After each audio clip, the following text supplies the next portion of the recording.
Okay, this is a pretty boring subject in my opinion, just because everybody else talks about it all the time. But I just have one question, which is where and when exactly did you hear about the events on January 6th of 2021? When did you first know about it?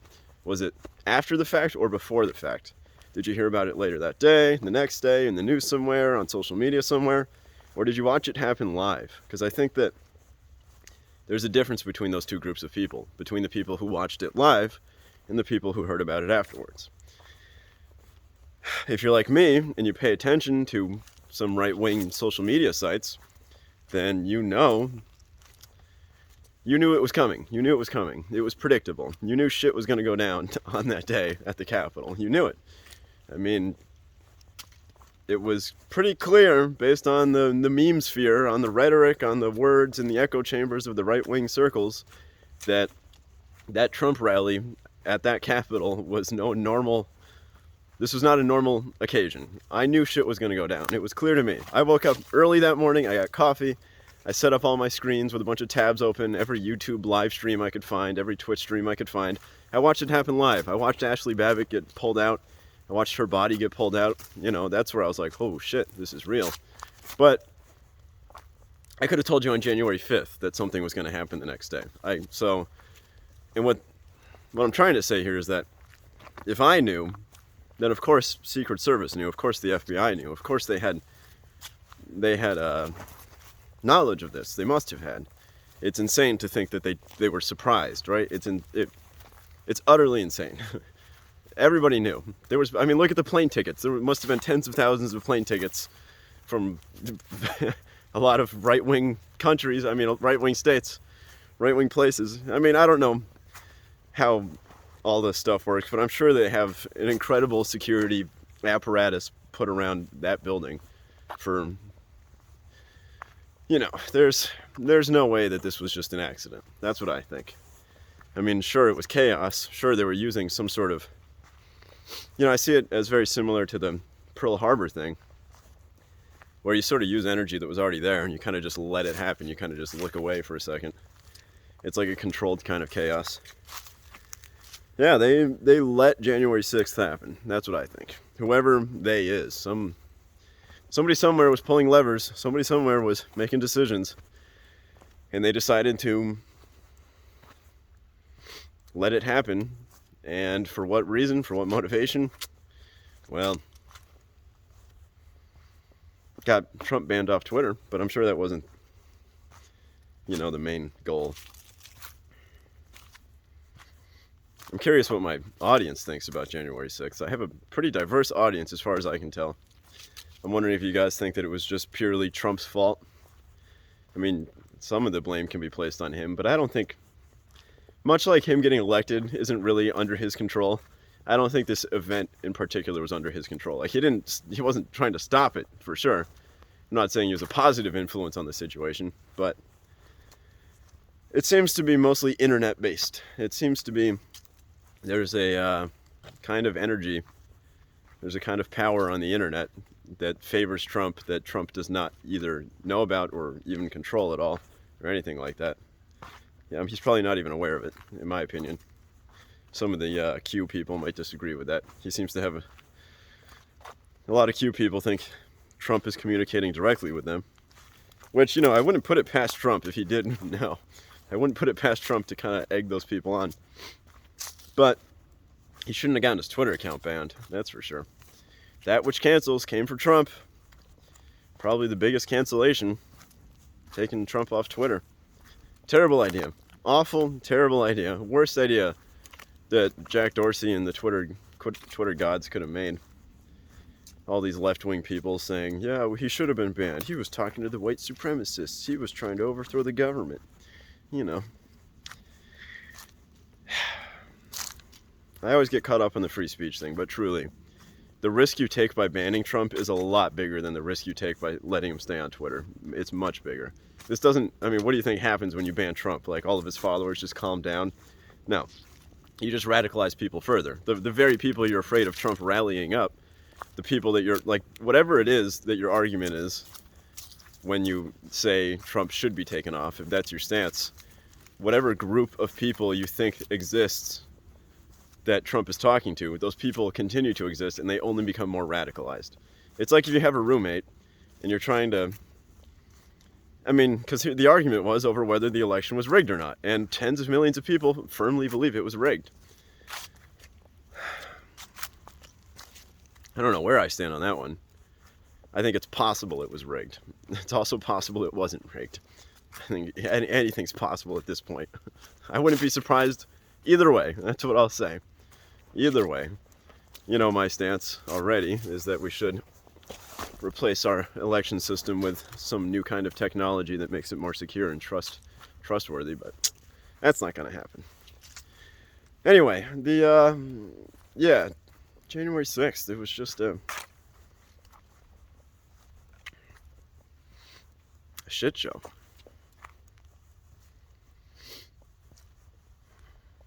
I believe it was allowed to happen on purpose for political reasons, if only to discredit Trump, really.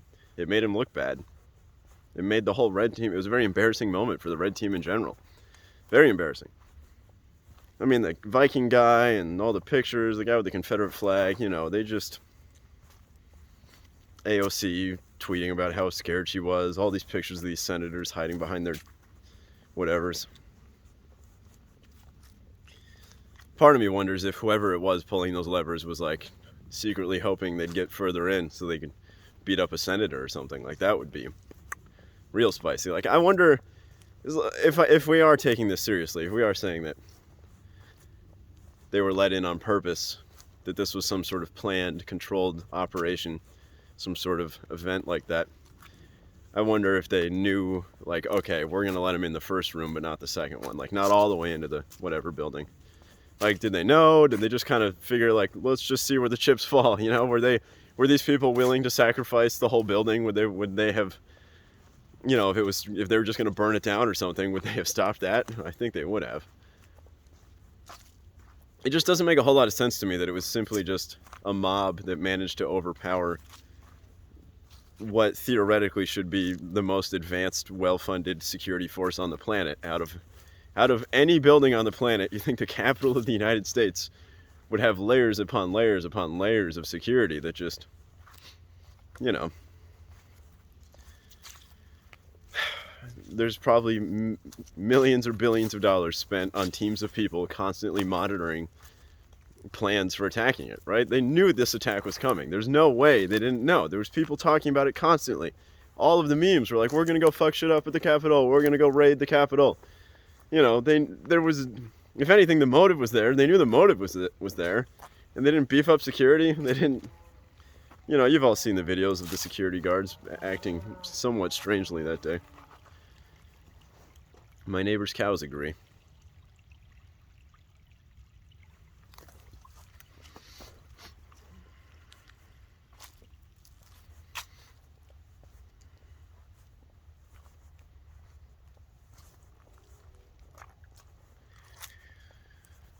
The way I see it is, it was a back and forth. The George Floyd riots were just January 6th, but spread across a huge amount of time.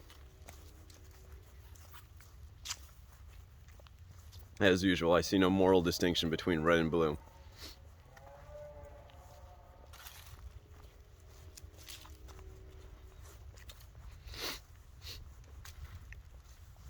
But this is the kind of stuff I don't like to get too caught up in, because, you know, it really usually comes down to who can you trust. Again, that's always the argument. Who can you trust? If some head of security came forward and said, yes, there was a conspiracy to let these people in, it's not like it would make a difference, right? Nobody would they believe that guy? It would still be an equally strong disagreement. If we did have evidence that security was perfectly on top of it and that they simply were overwhelmed by the chaos of a angered red team crowd, would we believe it? How would you provide evidence one way or the other? I was watching it happen live. It was extremely chaotic, but also, you know,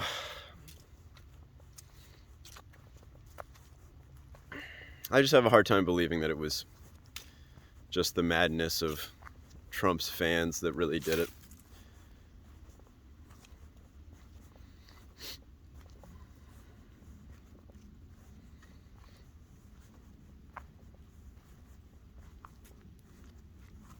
You know, on February 3rd, 2020, something similar, if we're talking about election integrity, I'm just going to go on. The rest of this video is going to be me going on a conspiratorial rant about Andrew Yang.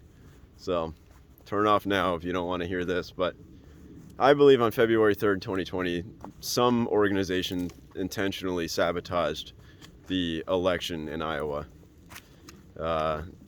Probably to stop Yang. And, you know, this is probably where I sound the most ridiculous, but I really think Yang had a much better chance at winning the presidential election than anybody really seems to want to admit. So, and there's evidence for this, there's data for this. First of all, if you look at the polls, Yang was a number 2 choice for a lot of people. A lot of people that liked Warren or Buttigieg, Biden, Bernie, these other guys. I don't know who the other guys were. I paid very close attention to that one. But Yang was a second choice for a lot of people. He was very likable. He was usually highly ranked in likability. A lot of his policies most people agreed with. He brought UBI from like 10% favorability to like 60% in the Democratic Party. You know, so a lot of people really liked Yang. He's a very likable guy that people really seem to enjoy. You know, he's kind of a human dude, right? Unlike the other politicians. And really, his number 1 problem was viability. People didn't think he was a viable candidate. They thought he was too much of a long shot, didn't think he could win. And what's funny here is that's sort of a self-fulfilling prophecy. And so I think the media leaned into this. They just kept saying, he's a long shot, he can't win. And what I'm about to say is a conspiracy, and it's not a theory. This is a conspiracy fact. There was a conspiracy in MSNBC to suppress Yang's campaign. Truly, there was orders from the top down. There's evidence of this. You can go to Yang Media Blackout, yangmediablackout.com if you want, if it's still up. There was an intentional behavior from at least MSNBC. You can see it in some other places, but MSNBC is the most guilty. To intentionally just make it seem like he couldn't win. Like they were just pushing this narrative that he couldn't win, and they intentionally left his name out of graphics. They'd rank him in the wrong places, or not rank him at all. They'd spell his name wrong. They put a different picture of a different Asian guy up one time, which is like the most ridiculous thing. You know, they called him John Yang. There's all these little examples. But it wasn't just MSNBC. It was throughout all of Yang's campaign. There was constantly this idea like he couldn't win, and they just kept pushing that idea, and they would just like keep him held down by just doing that. And so Yang's whole plan, if you listen to him at all, was to focus all of his power on Iowa and New Hampshire, because the way the Democratic primaries are set up, there's 4 separate elections and then there's Super Tuesday. And so Iowa, then New Hampshire, then one of the Carolinas, and then Nevada or Arizona, I think. Those are the first 4. Nevada's the 3rd one, then South Carolina, I think. And then it's Super Tuesday. Super Tuesday is the 5th day, the 5th week. So Yang's plan was to focus all his energy on the first 2. If he could just prove that he's viable by getting more than 15% in Iowa, and then maybe an equal number in New Hampshire, then you got to think about how the storyline would play out over the weeks, right? Because it'd be like, oh my God, suddenly the magical Asian man trying to give everybody $1,000 might have a chance. And there'd be like a narrative, and it would pick up over those weeks, and then into Super Tuesday. The idea is that the narrative would be, oh my God, he's actually viable, and then maybe he'd be able to pick up an actual decent amount.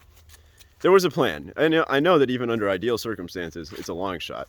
You know, I'm not delusional, but he had what I considered to be a reasonable plan. And I thought he had a real chance because of his reasonable plan.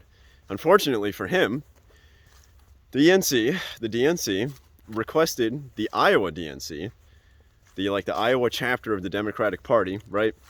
They were going to run their election that day, February 3rd, 2020, using a new app. And there's some shady business going on. You can go Google it. I don't want to go through too many details and get something wrong here, but the DNC requested some kind of change to the app close to last minute, something about a database or something. I don't remember. Point is, February 3rd comes around. They're doing the election, right? This is the first day of the Democratic primary election. Arguably, in my opinion, one of the most important days in American history was February 3rd, 2020. That's how I see it. I was stoked for that day. You know, another day where I had all the screens up, all the tabs. I wish I was in Iowa for it. I would have liked to have been there, but I was watching as many YouTube live streams and Twitch live streams and following all the Twitter accounts of all the different Yang Gang members that I kept track of at the time to try and watch what was happening on February 3rd. So, what happened on February 3rd? You can go ahead and read about it if you want. What happened was a shit show. The app broke down. The app crashed. It didn't work at all. Every individual voting place had to fall onto this backup system, and people weren't trained very well, and I was watching a bunch of different rooms, and the way that it works, it's not like a ballot. It's like this thing where you stand in groups. If you don't get 15%, you have to disperse. Yang's a numbers math guy, right? He had very specific plans on how to get numbers in all these different places, and basically it turned into a shit show, and we did not get the election results for 24 days. The results did not come out for 24 days, right? So Yang's entire plan was to get the results like that day, right? Show that he was viable week 1, and then week 2, show he's viable again, right? Build momentum going forward. I believe the DNC, or whoever knew this, they saw Yang as a real risk, and they sabotaged him. That's my conspiracy. I believe they sabotaged him that day. And I believe, you can look at the results of the election and see he didn't do that well that day, but I don't really trust those results. It was truly a shit show. It was chaotic that day. I don't trust any of the results that came out on that. So yeah, his momentum just didn't exist. It's like his whole plan for more than a year, he spent his life in Iowa. He spent a lot of time in Iowa to wind up to kick the ball, right? It was going to be the initial kick. And like Charlie Brown, they just pulled the soccer ball out or whatever, the football out from in front of him at the last second, and he just whiffed it.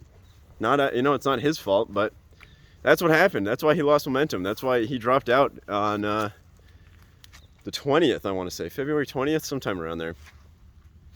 He had to. He didn't get 15% in Iowa.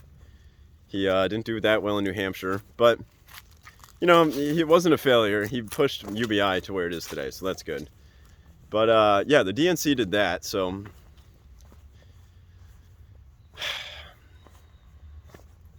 it still makes me upset. I was furious that day. Furious. I registered as a Democrat to vote for Yang. I followed the whole system, and for some reason I thought maybe there's a chance this won't be fucked up, this won't be rigged. It just made me more jaded. Whatever innocence I had up until that point, gone. That day I decided the DNC are like permanently my enemy. I hate them. I hate that thing, right? They sabotaged Yang. They really did. I can't see it any other way. Anyway,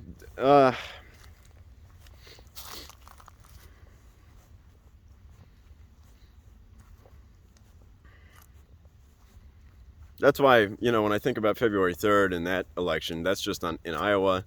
Is that same thing possible in a presidential election? It's got to be a different system. It is a different system. It's a different election process run by a different organization, as far as I know. But shenanigans can go down. It made me lose trust that day quite a bit. It's kind of the story of my life for the past few years, is just losing trust in everything.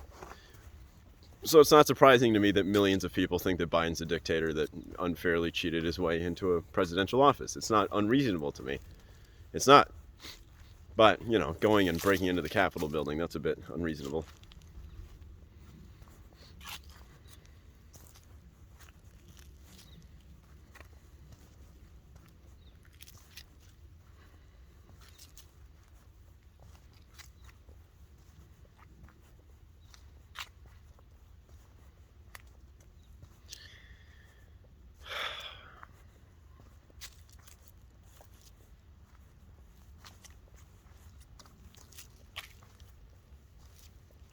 The world would be so much better right now if Yang was president. It really would be. There's almost no doubt. And he would have destroyed Trump in the debates. It's not like the debates even matter, but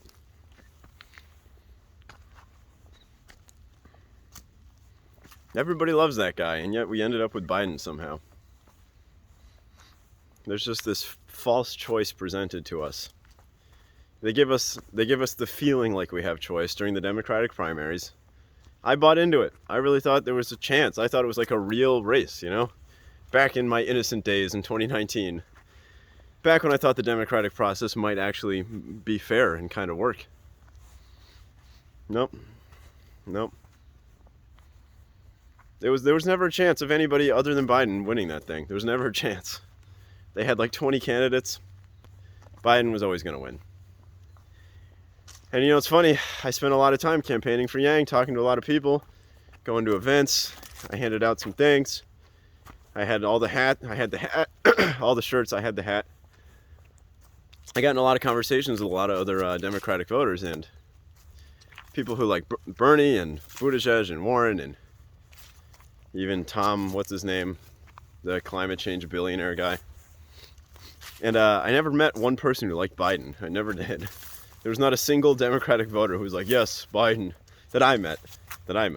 And yet we ended up with him after the Democratic primary. So it's like, what the fuck happened? Could have been anybody else.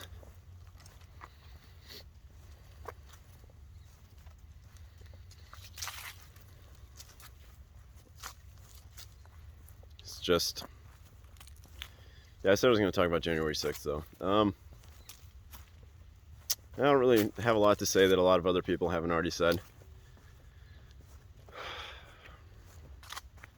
I'm just agnostic about that kind of stuff because I just know nobody's telling the truth. I don't know who to believe. I wasn't there. I watched some of it live. When it comes down to this stuff, the only things I really believe are just like incontrovertible video evidence. I need to see like clear video footage or I don't believe it.